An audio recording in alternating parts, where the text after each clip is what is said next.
The card that I'm going to be talking about today is the Seven of Cups. And this card has a lot of different aspects to it, but I think that we can all really learn and grow from the message that's in this card, especially during these times where we're really bombarded with a lot of different choices and opportunities. And if we look at this card, we can see that there is a person that is looking at a bunch of cups that are in the clouds, and they have their back turned to us. Now, these cups are in the clouds because they could be dreams, they could be illusions, they could be goals that have not come to fruition or things that we desire. And the person has their back turned to us, which could indicate that maybe they're neglecting a certain aspect of themselves and making a choice between these different opportunities, these different things in their path. And it takes a lot of experience sometimes, but it also takes discernment, and it takes really going inward and connecting with the inner compass that we have in order to determine what direction to go in. Now, these things in these cups could represent a lot of different things. I think it depends on the spread that you get in order to really determine what these things mean for you. But they could be a relationship, for example, the head that's in the cup. It could be your spiritual path, the shrouded figure there in the middle. It could be something that is more basic and instinctual, represented by the snake, or something that could be more of a risk. It could be structure or stability, represented by the castle. And then the jewels could be something financial or something material and possession. The wreath could be success, ambition, victory. And then you have the dragon that could also represent risk, but it could also represent your fantasy side or your ability to use your imagination and explore. Or do you really want to just go with the illusion and make it happen and make that a part of your reality? So these choices are up to you, but you know what's best. But don't turn your back on what you really want, what you really desire. Don't put yourself in the shadow when it comes to these choices. Don't let the media, don't let friends or family dictate which of these choices is best for you. And I think that that's a lot of times where the issues come into play. And so we're going to look a little bit more into this, look a little bit deeper, and really talk about these things. And so let's look at the overall blueprint of this card. And this card, if we look at the Tabula Mundi, is the energy of Scorpio and Venus. And you may think that that's a good energy because Scorpio is a very emotional, a very loving energy. But also Venus is also very loving and very passionate. However, it's a bit intense, and that intensity is what causes the situation to look a little bit more dry, a little bit more barren. Scorpio is more balanced in the energy of Mars. That warm energy of Mars, that fiery energy of Mars really helps to balance out the emotional side, and it feels at home there. It feels more stable. Now, when the energy of Venus comes into this card, it's sort of pulling it away from Mars. And you can see that the landscape looks more Mars-like. You have the pyramids there, the drier earth. And I think that because of that conflict, that's why we get this sort of unstable, uncomfortable environment. So let's move on here, and we'll look at, let's look at the Science Tarot. And the Science Tarot says choices. And it has a cheetah, it has an impala or an antelope there. And animals, when they hunt in the wild, they instinctively know what prey to go after. And that hesitation, if they hesitate, could cause them to lose their opportunity to find what sustains them and what's best for them. And so they have to really take a risk and really go for it and follow their intuition, follow their gut. And target the prey that is something that's going to be available to catch, and not be distracted by all of the other animals that are darting around. And if they don't focus on what is in front of them, then they could go off path and go off course and end up without any success in this endeavor. So I love this card for really explaining the overall energy of it. I think that it's really tough to pinpoint that as human beings, because our subconscious and our intuition can be very much put on the back burner because we are taught by society to really focus on logic. And to develop that intuitive side takes some time with ourselves and some time to really focus and to be alone. But we get pulled away with all of the things in our lives, distractions with work and finances and just a million things that we have to do. So it's important that we do find that time somehow. The next card that I'm going to look at here is from the 78 Tarot Mythical. And I really love this card too, because it shows the urgency of really knowing how to take that risk. Because if you're paralyzed in that choice, if we look at this image here, we can see that there are these women holding up these chalices or cups with all these different things in them. But the path is going through that ocean. It's going through that stormy sea. But those waves eventually are going to crash. And so we have to make it through without being distracted or pulled away by the other things that are in those cups. And this is the story of the Pleiades and how they were pursued by the energy of the constellation Orion, which is called the Huntsman. And if you look at those constellations, Orion's always following the Pleiades to try to capture them. But because they know their path and they know their direction, they're able to constantly get away from that more logical energy of Orion.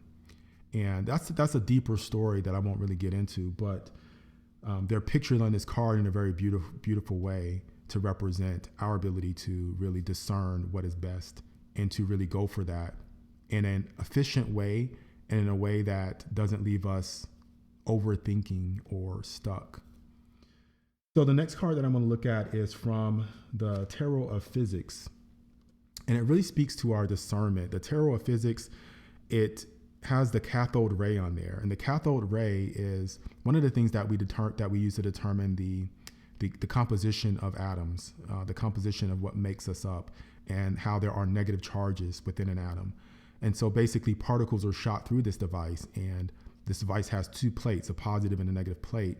And the negative energy is pulled towards the positive side and separated out from the positive energy. When an electric field is applied across the cathode ray tube, the cathode ray is attracted by the plate bearing positive charges. Therefore, a cathode ray must consist of negatively charged particles. We know these negatively charged particles as electrons. And so we need to be a little bit more like that, able to really separate the real from the fake, the illusion from the reality, and the things that best serve us from the things that don't serve us. And that's called discernment. That is called the ability to really take information and process it in a way that connects our heart and our mind. So this next deck I've used in probably my last 3 or 4 videos, and it's the Shimmering Veil Tarot because I really love what it says here. First of all, the art's beautiful on this. I love how all of the different things are inside of these bubbles inside of an ocean. But the message that's in here is one that I really want to read because I think it really sums it up well. So I'm going to go ahead and read that. And it says, well, part of it says, traditionally this card is about possibilities and the multiplicity of dreams, some of which might be attractive, but ultimately may offer little. Unfortunately, it is often difficult to know what we really need. Many people have become so cut off from themselves that they find it impossible to identify what they want, let alone what they need. In that case, the answer may be to choose one dream that seems to hold more interest than the rest and focus on that. This often opens up new opportunities and points the way to our heart's desires. So yeah, it's important, even if you don't have that inner compass, that inner guide right away, to make that choice and to go with one thing and not really spread yourself thin, because sometimes spreading yourself thin can just leave you ragged and broken down. Some people can handle that more than others, but I find that for myself personally, I have to focus my energy or else I kind of become clouded in my own mind. So as always, I take my time to focus on a different element from the periodic table and infuse its energy into this message.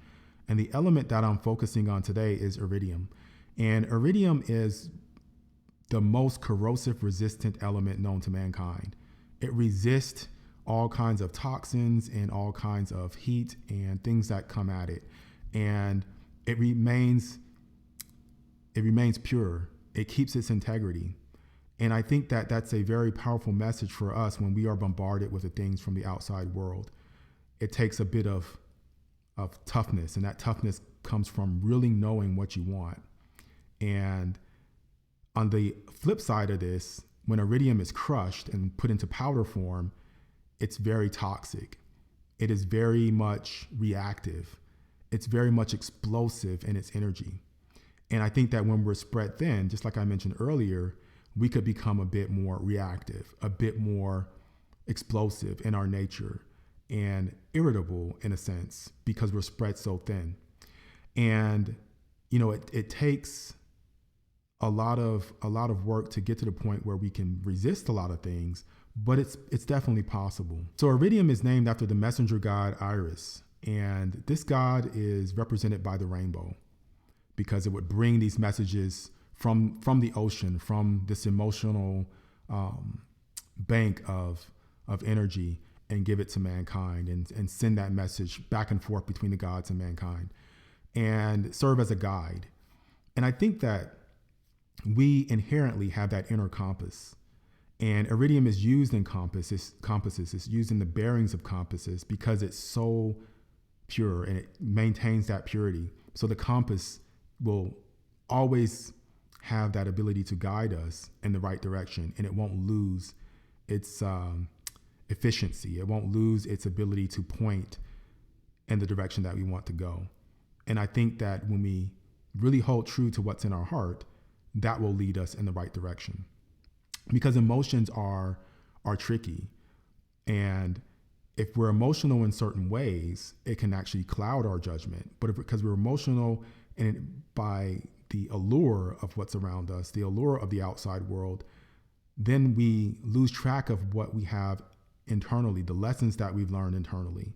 The guidance that we have from our experiences can be clouded, and we may continue to make bad choices in relationships, bad choices in business opportunities and jobs and things that we buy or things that we think will fulfill us, because we are not really able to spend that time with ourselves and really keep the purity of and the integrity of what we really want in life and what our real mission and our real goal is and what we really want to accomplish and what it takes to accomplish that. And then on the flip side of that, the last thing I want to mention just to wrap things up is that there's always risk involved. And if we think that we can just stand back and avoid risk and not do anything, that's a risk within itself, because then that paralysis leaves us vulnerable. That paralysis leaves us open to the elements and open to outside forces. So, you know, when we think about iridium on a larger scale, you know, the dinosaurs were living their lives here on Earth and they became extinct when a meteorite struck the Earth. And so this meteorite had a high concentration of iridium because iridium is iron loving and iron is a major part of meteorites. And as it struck the Earth, it blew out into the atmosphere and clouded the atmosphere and blocked out the sun's rays. And so the dinosaurs were not able to eat. They didn't have a foundation, and they died off. And we know that iridium was in large amounts in the side of these meteors because we can see the layer where that meteor hit, because as the cloud settled, the dust settled back onto the Earth, it formed that layer. And we knew that something unique happened at that time. Now, the dinosaurs did nothing to deserve this. They were living their lives, but that's a part of this planet, a part of this world. And even when we don't know the direction to go in, sometimes we do have to just make a choice and focus on that choice, just like it was said in the Shimmering Veil. We have to pick something that resonates with us the most and just go with that. And in the meantime, take the time to find out the things that best serve you and to really connect with that, so that in the future, those choices can be done with more discernment. So thank you guys so much. I really appreciate you watching. I appreciate your time, and I hope that there was something that you could take away from this. And that's the information that I wanted to give you on iridium and on the Seven of Cups. And my name is Will. This is Atypical Tarot, and I will see you guys next time.